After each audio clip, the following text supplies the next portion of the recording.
big Crawford fan as well. I feel the weight's a little too much, Marcos. I feel going up 2 weight classes, really like 3. He just moved up from 147. So I'm just going to treat him as a 147 pounder. Too. So I think that Crawford has that. There are super fights, and then there are generational clashes that feel almost impossible until they're announced. Canelo Alvarez versus Terrence "Bud" Crawford falls into that rare second category. One man is the face of boxing's modern era, a champion across 4 divisions with a reputation for power, durability, and dominance. Let's go step by step, taking apart what each expert said, and see why so many believe that when it's all said and done, Canelo Alvarez will leave no doubt. Both of these guys' greatness can win this fight.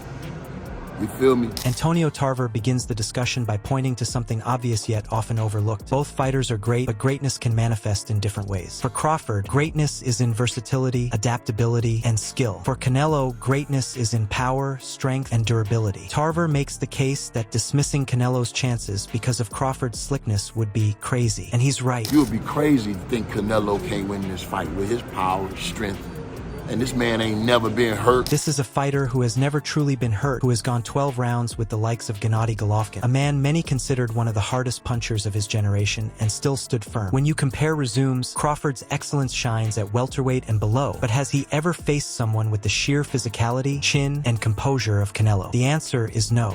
So he learned how to either take a punch or not get hit with that punch. In another reflection, Tarver highlights how Crawford is one of the most gifted fighters alive, but his journey hasn't been easy. He learned everything the hard way, through work, through trial, through sheer grit. That's admirable, and it's part of why fans love him. Yet Tarver contrasts that by reminding us of another truth. Canelo needs only one shot to change the fight. While Crawford has built a career on consistency, pace, and adaptation, Canelo can erase all of that with a single clean connection. We've seen it before. Gifted fighters out there, bro. And he got it the hard way. Against Sergey Kovalev, Canelo was being outboxed until one crushing right hand ended the night. Against Caleb Plant, the same thing happened. Steady rounds of tactical fighting suddenly flipped into a knockout the instant Canelo found his timing. Through work, commitment, and dedication, and being a leader. Tarver goes even deeper when he talks about Crawford's character, his leadership, his dedication, his relentless commitment to the sport. This is where he makes perhaps his most revealing point. Dedication is Crawford's weapon, but dedication alone won't neutralize the truth that Canelo's power is a game changer. I think Canelo only needs one shot to change the game or change the fight. Tarver essentially frames the fight as a marathon Crawford must run without ever slowing down, while Canelo can end the marathon with a single sprint at any moment. That dynamic is the most dangerous one for Crawford. It creates pressure that no opponent has ever been able to put on him. Against Errol Spence, Crawford had the luxury of taking risks once he sensed the momentum shift. Against Sean Porter, he knew he could break Porter down physically and mentally. Against Canelo, those luxuries don't exist. Big Crawford fan as well. Every exchange is a gamble. Every round must be near perfect. Tarver's prediction crystallizes here. Crawford will need to stay consistent, win early, and somehow maintain that razor-thin edge for the full fight. I feel the weight's a little too much, Marcos. I feel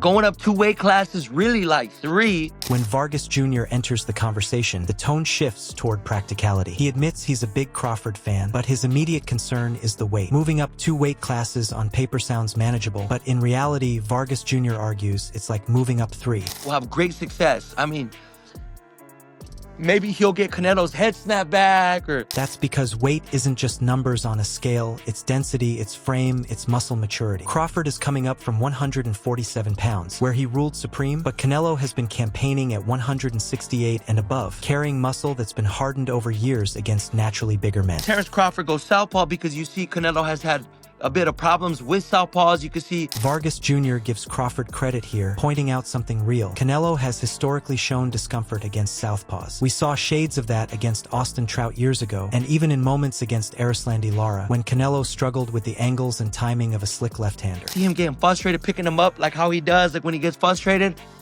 But I say 6th, 7th, 8th round on up. Crawford, being an elite switch hitter, could absolutely use this to his advantage. Imagine Crawford circling left, popping sharp jabs, and forcing Canelo to reset. It's not hard to picture early success. Vargas Jr. even says he can see Canelo's head snapping back. And yes, that's possible because Crawford's timing and sharpness are elite. And We need Canelo to get a stoppage, if not get a, get a knockout. Next, Vargas Jr. pivots to Canelo's temperament. He suggests that Crawford's elusiveness could frustrate Canelo, make him impatient, and cause him to lunge or overcommit, something we've occasionally seen. Against Lara, frustration showed in Canelo's facial expression. I think that Crawford has the ability to outbox Canelo. You gotta look at it, and then Canelo's older. Against Floyd Mayweather years ago, it turned into desperation. Vargas Jr. paints the picture of a similar dynamic here. Canelo chasing, Crawford popping him with shots, and Canelo getting visibly annoyed. But Vargas Jr. doesn't stop there. He adds the crucial piece that around the 6th, 7th, or 8th round, Canelo figures it out.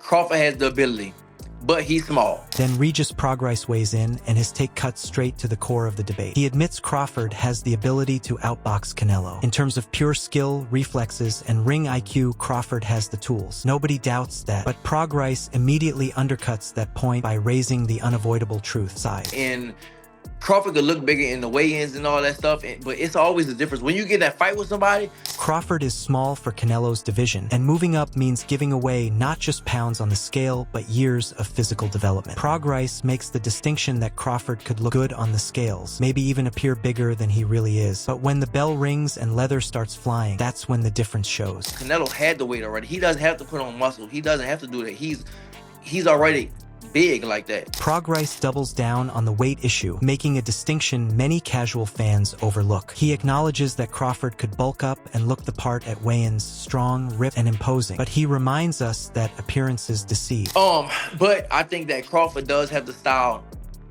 He does have the style to beat him. Once the fight begins, you find out who is naturally suited to a division. Canelo doesn't need to add muscle. His frame was built for these divisions, refined over years of fighting the very best at 160 and 168. Crawford, on the other hand, is forcing his body into a space it has never lived in before. That matters more than people admit. So I think that Crawford has that. Here, Prograis acknowledges what everyone already knows. Crawford has the style to beat Canelo. He's slick, defensively sharp, offensively creative, and can switch stances seamlessly. On paper, it's the perfect recipe to outmaneuver a slower, more methodical fighter like Canelo. I don't think he is, but if he beats Canelo, he'll be like my #1. But Prograis immediately tempers that thought by asking the most important question. How will Crawford respond when he gets hit? This isn't about theory anymore. It's about reality. Styles work until they collide with power. You don't think Crawford beats Canelo? I don't think so. And look, hear me out. I respect. Virgil Ortiz comes at it from a fan's perspective, but his honesty adds weight to the argument. He makes it clear that if Crawford somehow beats Canelo, he would instantly elevate him to the #1 fighter in the world, maybe even of all time in his eyes. That's how big the task is. Crawford isn't just taking on another opponent. He's attempting something so improbable that even his potential victory would defy belief. He just moved up from 147. So I'm just going to treat him as a 147 pounder. Ortiz doesn't dismiss Crawford's greatness. He respects him. He acknowledges his skills, but he doesn't see him beating Canelo. And that's telling because Ortiz himself is a fighter, not just a commentator. He understands what it feels like to be in there against bigger men, to absorb shots that feel different than anything you've experienced at lower weights. He's jumping up 3 weight classes to fight someone who was like the #1 fighter. Virgil Ortiz breaks it down in the simplest, most practical way possible. Crawford is a natural 147-pounder. Yes, he has cleaned out that division and shown brilliance at 140 before, but that's his true home. Ortiz says he will continue to view Crawford as a 147-pound fighter, even when he steps into the ring with Canelo. The jump would be hard, even if it was just like some top 10. Why? Because the body doesn't lie. Crawford's frame is that of a welterweight. The fact he's jumping not 1, not 2, but 3 weight classes to face Canelo is staggering. Think about it. If he were climbing just 1 division to face a top 10 contender, it would already be a monumental challenge. Add 2 more classes and then put him against the #1 or #2 fighter in all of boxing, and you see the scale of what he's attempting. It's not just ambitious, it borders on reckless. History tells us that fighters who leap too many divisions too quickly almost always hit a wall. Even legends like Roy Jones Jr., who succeeded in defying weight classes, eventually paid the price when their bodies couldn't withstand the strain. Bud Would you say he's a very smart fighter? Yes. Very calculated, Yes. right? Ortiz then softens slightly, acknowledging that Crawford is very smart and calculated in the ring. And he's right. Crawford's ring IQ is one of his most lethal weapons. He downloads opponents, adapts mid-fight, and makes subtle adjustments that turn tides. Against Sean Porter, he was able to shift gears and end the fight in devastating fashion once he figured out Porter's rhythm. Against Errol Spence Jr., he dismantled a world-class fighter by picking apart every flaw with cold precision. Ortiz respects that, but he makes a distinction that matters. Intelligence and calculation don't guarantee victory when you're physically outmatched. This has been another deep dive from Boxy Hub, your home for boxing's most controversial debates and raw analysis. Do you think Crawford can shock the world, or will Canelo prove too big, too strong, and too smart? Drop your thoughts in the comments, hit that like button if you enjoyed this breakdown, and don't forget to subscribe to Boxy Hub for more unfiltered boxing talk.